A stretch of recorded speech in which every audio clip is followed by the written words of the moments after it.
Glória a Deus, dia 22 de março de 2024. Eu quero falar com você hoje sobre a história de José, o famoso José do Egito, né?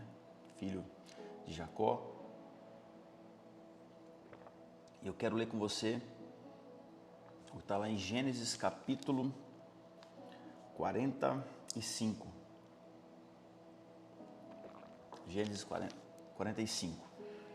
Eu vou resumir um pouco para contextualizar você, para a gente não ler muito, mas depois, se você quiser ler, a história de José é uma das histórias mais marcantes para mim na Bíblia. É uma das histórias que tem essa questão do propósito muito forte. Você vai ler a partir de Gênesis 37, mais ou menos, você já vai ver que ele começa, né, a se revelar para os seus irmãos, e tudo começa a partir de um sonho, né? Aqui em Gênesis 37 ele fala que ele teve um sonho e ele contou aos seus irmãos, a partir do verso 5, e eles o chamaram de sonhador, eles zombaram dele, e nesse sonho ele via que ele era maior do que os seus irmãos. E aí começa a história, ele é vendido, né? Ele vai para... Depois você vai ler José, Gênesis 39, pula lá para 39, conta a história dele na casa de Potifar. Ele interpreta os sonhos na prisão, né? do padeiro e do copeiro. Depois o padeiro é morto, o copeiro é restituído no seu cargo. E um dia Faraó tem o sonho e chama ele. E chama alguém para interpretar. Então o padeiro lembra de José e tira ele da cadeia para interpretar, e ele interpreta os 7 anos de fartura e os 7 anos de fome que sucederiam, né, aqueles dias, aqueles anos. E com isso Faraó vê em José uma sabedoria que não era humana. Faraó percebeu isso e coloca ele como governador, né, do Egito, um cargo até então que não existia. Mas Faraó coloca ele apenas abaixo do próprio Faraó, para dominar, para governar todo o Egito. Então um dia chega, os dias de fome na terra, que José tinha visto, né, no sonho de Faraó, que Deus tinha revelado para Faraó.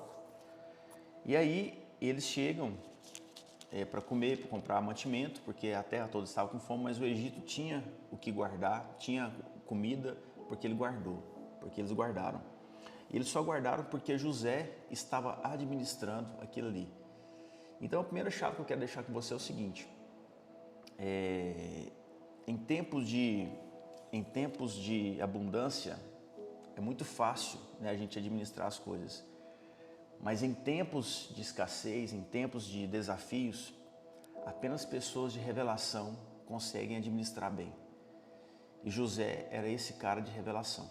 José era esse cara que recebeu a sabedoria da parte do Senhor para administrar aquele tempo de escassez.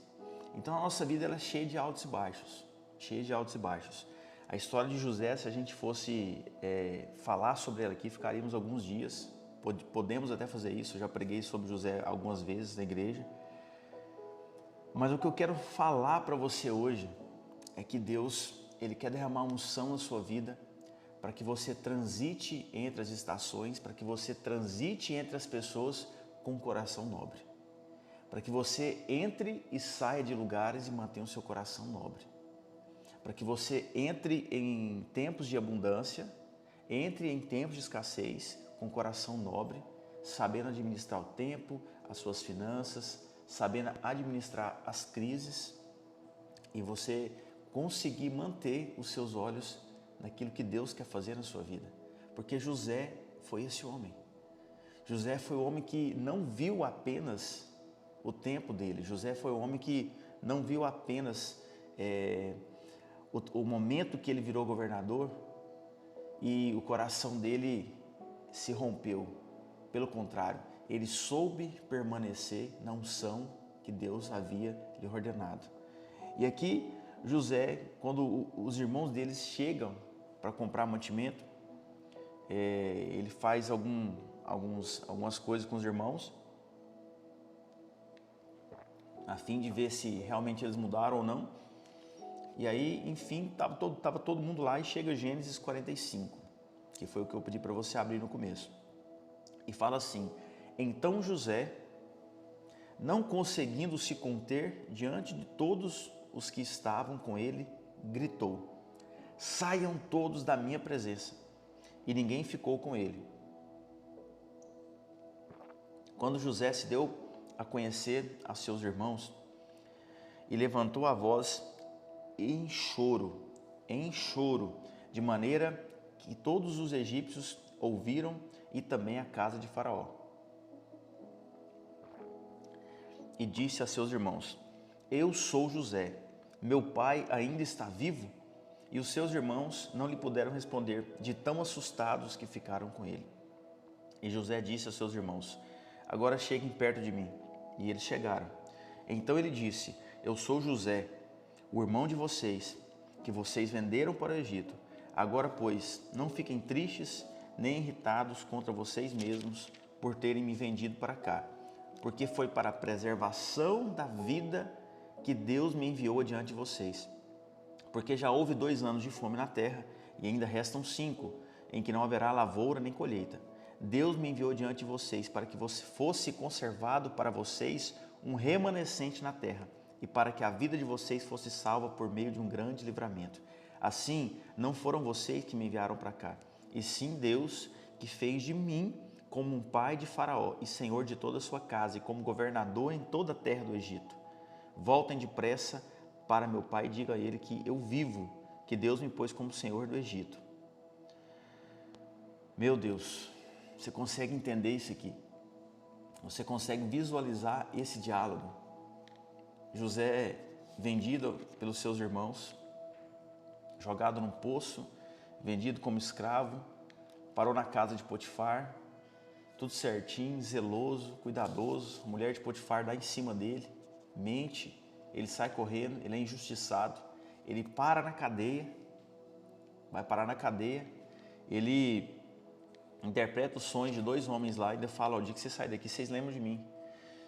Os caras saem, ninguém lembra dele, nada acontece, mas vem um dia e de repente que Deus faz as coisas.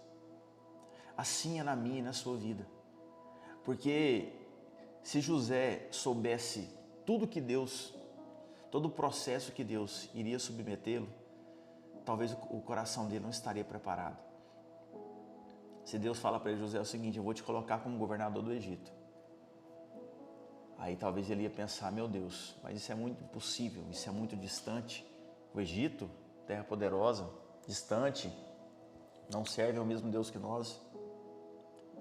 Mas ó José, você vai ser vendido pelos seus irmãos, vai ser jogado no poço, depois você vai ser escravo na casa de alguém. Depois essa pessoa vai te injustiçar, ela vai mentir sobre você, aí você vai parar na cadeia. Mas tranquilo, vai ficar só uns 10 anos lá. Se Deus falar isso para você, você está pronto? Se Deus falar para você todo o processo que Ele irá submeter você está pronto? A gente não está. Por isso que processo a gente vive, a gente não explica. Processo a gente vive, processo a gente não explica.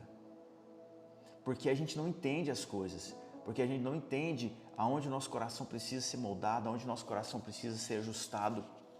E eu vou te falar, o processo dói. Mas o que Deus quer fazer na sua vida é grande. Por quê? Porque Ele disse: vocês farão coisas maiores do que eu. Jesus disse isso quando Ele partiu. E a gente precisa se apegar nessas chaves da palavra de Deus para a gente transitar e para a gente viver. Só que, você já pensou se desde o tempo que José foi jogado no poço até o tempo que ele se tornou governador, ele ficasse maquinando e matutando uma vingança para com os seus irmãos? Se ele fizesse isso, o coração dele não continuaria nobre, ele não estaria pronto para aquilo que Deus queria fazer. Porque quando ele encontra os irmãos, a Bíblia fala que ele chora de uma tal forma que todo o Egito escuta. Sabe o que isso significa? Que homens de Deus são seres humanos, não são super-heróis. Homens de Deus sentem a dor do processo. Homens de Deus sentem a dor da luta. Homens de Deus sentem a dor da rejeição. Homens de Deus e mulheres de Deus sentem a dor as fragilidades da vida. Então você precisa se submeter a esse processo e colocar os seus olhos naquilo que Deus quer fazer com você. Deus, o que o Senhor quer de mim? Aonde é que o Senhor quer me colocar? Porque eu disse algum tempo atrás aqui, né, que leva tempo para Deus fazer de repente, e é de fato, José ficou praticamente aqui desde o começo, algumas linhas teológicas, elas afirmam que foram de 13 até 17 anos, mas é um tempo longo para as coisas acontecerem, mas para Deus é de repente. Para Deus, aquele momento em que José entra no palácio e interpreta o sonho, já estava escrito, já estava determinado, já estava planejado e arquitetado por Deus. E aí ele vai e se torna governador. E quando os irmãos chegam, ele chora. Fico pensando que ele chorou de tristeza, ele chorou de raiva, ele ficou pensando, agora eu mato esses filhos de uma régua aqui ou não? E agora? Agora está na minha mão. Eu acredito que esse choro dele foi o espírito dele lutando contra a carne dele. A carne falando, olha José, agora você tem autoridade, coloca eles no mesmo lugar que eles te jogaram. Mas o espírito disse algo para ele aqui. Esse choro é o conflito entre a alma e o espírito. É o conflito entre a carne e o espírito que a gente não consegue decifrar a voz de Deus. A gente não consegue hospedar a glória de Deus quando ela vem. A nossa alma ela não consegue, ela fica agitada. Porque essa alma é a natureza humana, mas o espírito é a natureza celestial. Então vai ter momentos na sua vida que você vai ter que gritar, você vai chorar, porque você não vai entender, mas o seu espírito já está pronto, o seu espírito vai saber o que você tem que fazer. José chorou, de forma que todo o Egito escutou. Deixa as pessoas escutarem o seu choro. Deixa as pessoas verem que você é ser humano. Deixa as pessoas verem que você está no processo.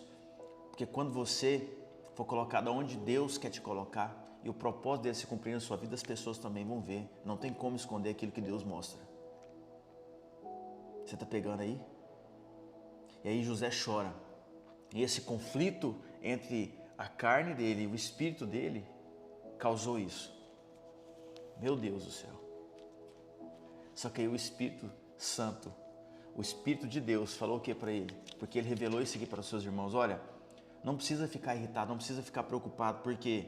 Porque Deus me enviou diante de vocês para que se conservasse um grande remanescente. Assim não foram vocês que me enviaram para cá, mas foi Deus que me fez como pai de Faraó. Você acha que na carne dele ele sabia disso quando ele foi jogado no poço?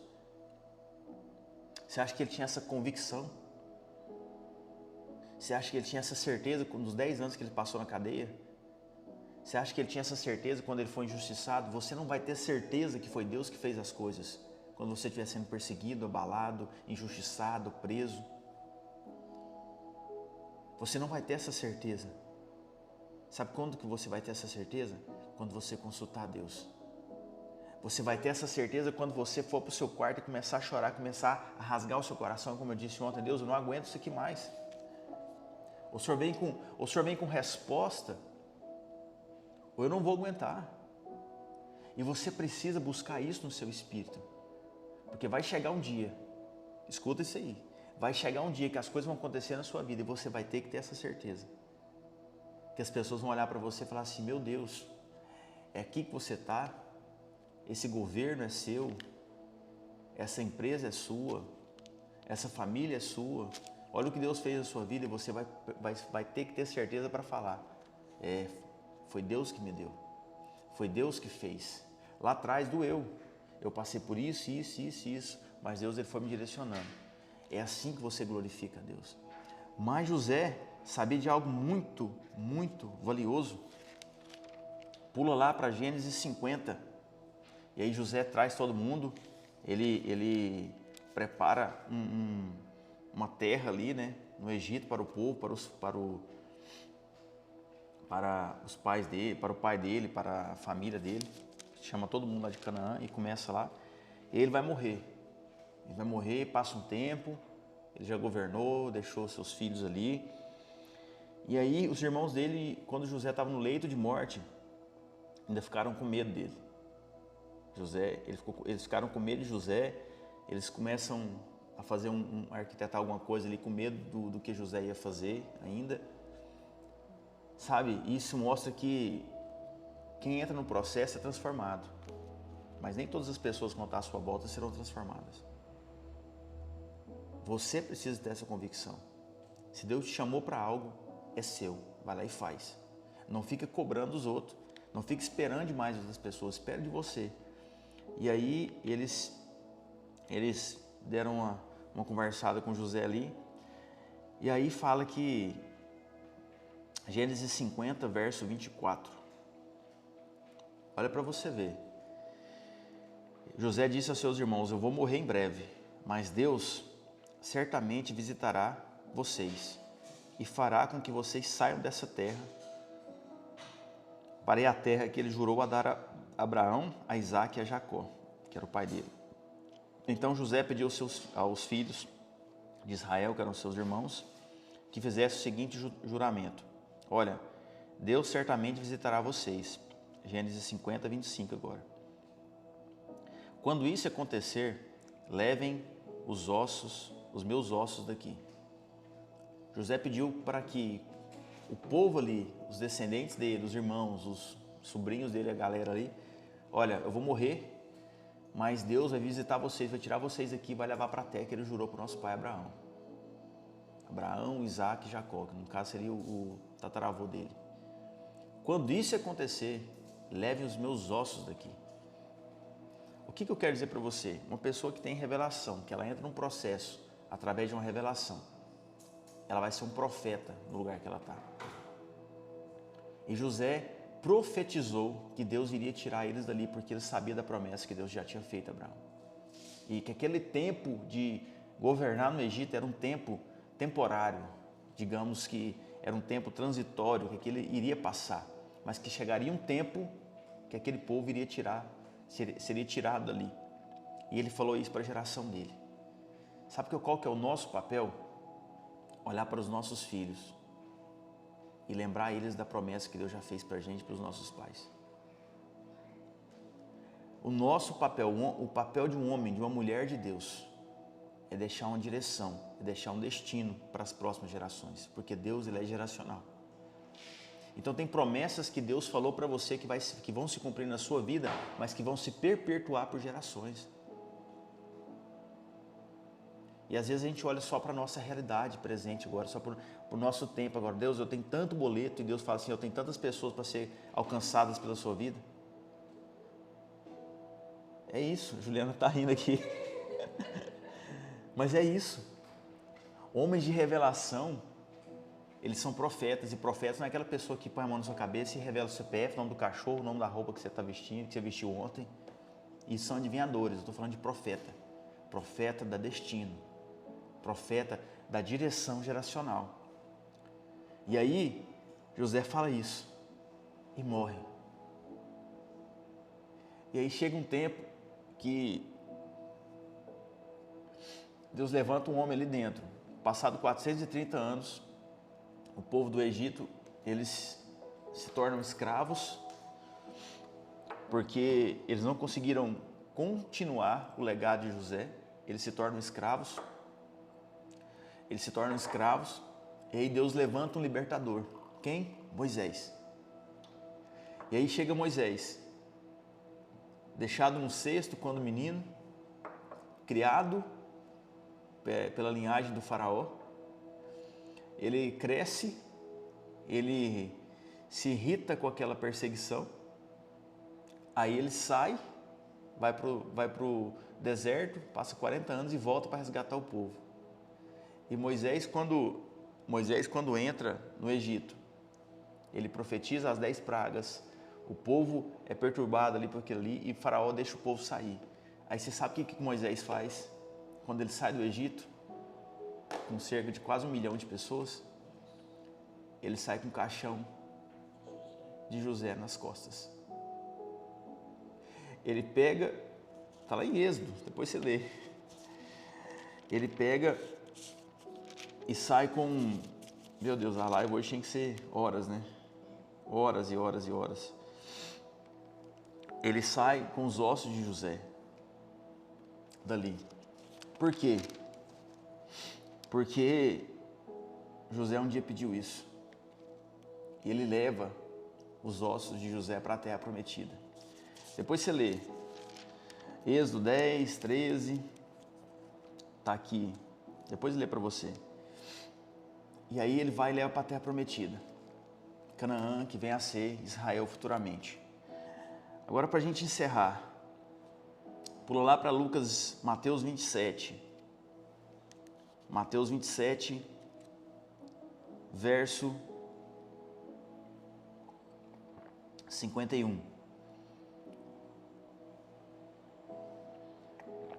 Jesus na cruz. E ali era a terra prometida, né, que se tornou a ser Jerusalém, Israel. E os ossos de José foram parar ali. Depois a gente fala mais sobre isso. Mas aí, Mateus 27, verso 51, quando Jesus estava na cruz, sendo morto, sendo crucificado, né? E ele entrega a sua vida, não mataram ele, ele entregou a vida. Mateus 27, 51 fala: eis que o véu do santuário se rasgou em duas partes, de alto a baixo. A terra tremeu e as rochas se partiram, os túmulos se abriram e muitos corpos dos santos já falecidos ressuscitaram. E saindo dos túmulos depois da ressurreição de Jesus, entraram na cidade santa e apareceram a muitos. O centurião e os que guardavam Jesus, vendo o terremoto e tudo que se passava, ficaram possuídos de grande temor e disseram: verdadeiramente, este era o Filho de Deus. Você conseguiu entender o que aconteceu aqui? Quando o coração de Jesus ele estoura, né, de verdade, de dentro para fora. Quando Jesus entrega a sua vida, a terra tremeu, o dia ficou noite, as rochas romperam, os túmulos se abriram e muitos corpos dos santos já falecidos ressuscitaram.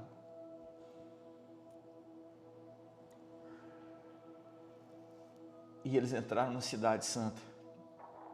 E aí eu te pergunto, será que José entrou ali? Será que José ressuscitou? Eles estavam entre os santos? Porque a Bíblia diz que os túmulos se abriram. Você consegue compreender a profundidade dessa palavra? Você consegue compreender a grandeza dessa promessa, a grandeza da glória de Deus, que a glória de Deus que veio sobre aquela cruz? José conhecia as Escrituras. José era um cara de revelação. É claro que nós não podemos afirmar que era ele ali, mas nós podemos afirmar que ele estava sepultado ali, a pedido dele, porque ele sabia de onde viria o resgatador do povo de Deus. Então deixa eu falar uma coisa para você, a sua vida não se resume só a você. A sua vida não se resume só a você. Você vai deixar um legado na sua geração, do posicionamento que você teve em Deus. O sim que você deu para Deus vai perpetuar por gerações. E que as pessoas lembrem de você como uma pessoa de fé. Que as pessoas lembrem de você como uma pessoa de coragem, como uma pessoa que enfrentou o processo, uma pessoa que andava debaixo da revelação de Deus. Deus, ele é geracional. Ele vai fazer muita coisa na sua vida, que às vezes agora você não entende, mas que você vai entender depois. Amém? Fica com essa palavra para você, fica pensando aí. Mateus 27, verso 51 ao 53. Leia isso aí na sua casa. Entenda o que aconteceu aqui. Reflita. Imagine, busque em Deus e veja a grandeza da glória de Deus. Eu creio que um dia a gente vai saber mais o que de fato aconteceu aqui. Mas eu fico imaginando aquelas pessoas entrando em Jerusalém. Pessoas que há muito tempo tinham morrido. E contemplaram os céus abertos ali, o véu que rasgou. O grande temor que aquelas pessoas tiveram naquele tempo. Amém? Quero orar com você. Coloca a mão no seu coração. Deixa Deus ministrar. Deixa Deus falar ao seu coração nesse momento. Senhor nosso Deus e nosso Pai, nós te louvamos por esse momento, Pai. Nós te louvamos, Deus, pela tua presença, pelo teu toque, Deus, pela tua graça, Pai, pela tua revelação, meu Pai. Deus, dê para essa pessoa que está me escutando, Deus, um coração nobre de José, papai. Dê a ela um coração que entende os processos, que vive os processos, Deus, que se submete aos teus caminhos, papai. Porque os teus caminhos são mais altos do que os nossos, meu Deus. Dê para essa pessoa, Deus, uma revelação, Deus, geracional. Eleva o nível, Pai, do senso de responsabilidade da nossa parte, Deus, para com os nossos filhos, para com as nossas gerações. Ah, Jesus. Nos dê força, Deus, para suportar os processos, papai. Seja quando somos lançados, quando nós somos lançados no poço, quando nós somos jogados na cadeia, quando nós somos esquecidos, rejeitados, desprezados. Nos dê força para isso, meu Pai. Capacita essa pessoa que está me escutando, Deus, para suportar os processos, Pai. E coloque ela num tempo, Deus, de governo da parte do Senhor. Dê empresas, dê negócios, Pai, dê empreendimento, instituições para essa pessoa, Pai, governar, para tocar outras pessoas, dê ideias de negócios, Pai, prospera. Dê ela unção, Deus, para administrar em tempos de abundância e em tempos de escassez, Pai. Dê um coração, Deus, humano, mas um coração nobre. E coloque na boca dela, Pai, a profecia do Senhor, meu Pai. Que ela entenda os tempos que virão e que ela consiga olhar a longe, Pai, distante, e entender os teus caminhos, Pai. Que hoje ela viva um dia de paz, que hoje ela viva um dia de glória, que hoje ela viva um tempo, Pai, novo, um tempo de graça. E que ela se lembre do Senhor todos os dias, em nome de Jesus. Amém? Deu um bug na sua cabeça aí essa mensagem? Vai falar assim, agora o Rodolfo está doido mesmo. Agora o homem ficou doido. Está na Bíblia, está escrito. Basta a gente fluir na unção, amém? Você que chegou depois aí, pegou no metade do caminho, vai no Spotify, segue a gente lá, compartilha. Glória a Deus, essa mensagem já tem chegado a alguns estados, alguns países, né? Reino Unido, Estados Unidos. Glória a Deus por isso. Vai chegar mais longe. Amém? Vamos alcançar mais pessoas. Eu sei que o que Deus tem para fazer é só o começo ainda. Amém? Glória a Deus. A gente se encontra aqui nesse devocional das 6 e 7, segunda-feira, às 6 e 7 da manhã.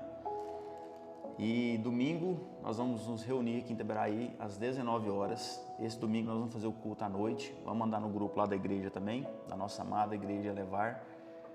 E a gente se encontra segunda-feira. Você que é de Itaberaí, venha adorar o Senhor junto com a gente. Domingão, 7 horas da noite. E queimar no altar do Senhor. Amém? Que Deus abençoe você, sua casa, sua vida. Que você tenha um final de semana abençoado. Jailson, tá por aqui? Fala, meu irmão, saudade de você, ué. Vai lá no culto, domingo, aparece lá domingo, 7 horas. A gente tem história junto aí. Glória a Deus. Ô, Messias, o cara da Gambira chegou aqui. Ô, meu irmão, bênção demais. Depois você vai lá no Spotify, escuta, vou mandar o link para você. Deus abençoe vocês, bênção demais. Fica meditando essa palavra e a gente se encontra segunda-feira aqui no Instagram e domingo, 7 horas da noite, lá na igreja. Amém? Deus abençoe você, sua casa, seu dia, em nome de Jesus. Abraço.